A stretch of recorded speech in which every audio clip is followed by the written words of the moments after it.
My primary vibe for the card and the house of the coffin, number 8, is that it's the card and the house of endings.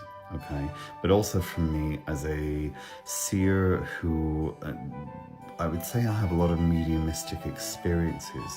I'm not a trained psychic medium, so I can't really claim to be a psychic medium, but I certainly have a lot of experiences and a lot of people come through.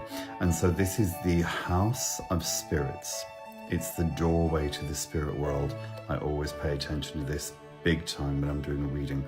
Let me give you an example. So the other day I did a reading and we had the child in the house of the coffin. I'm pretty sure you can understand what that was about. So we had a baby who had died. So yeah, very, very sad. Always look for what's in the house of the coffin. Now, aside from endings, aside from the loss of money, it can represent the loss of money. Unfortunately, there are no playing card insets on this deck, which is the Silbernacht, Silbernacht, I believe. I don't know, a box of these. It means silver night in German, that I got from Etsy. The playing card inset is a 9 of diamonds. The reason why it's a 9 of diamonds is traditionally it was more like the mice card.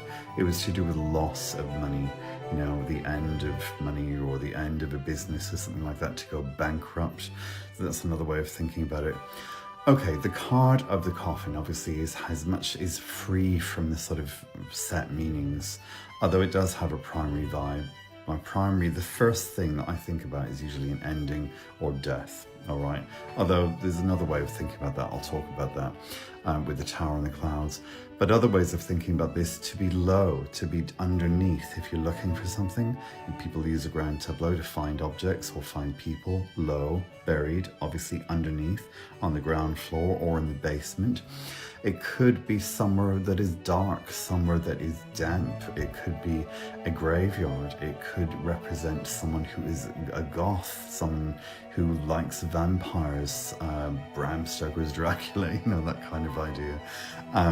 Anything that is a box. So for example, it could represent simply a box of cards or a cardboard box or any kind of container. So think out of the box or out of the coffin. But usually for me it's the house of spirits, the card of endings, but also an ex. And this is how it tends to manifest a lot.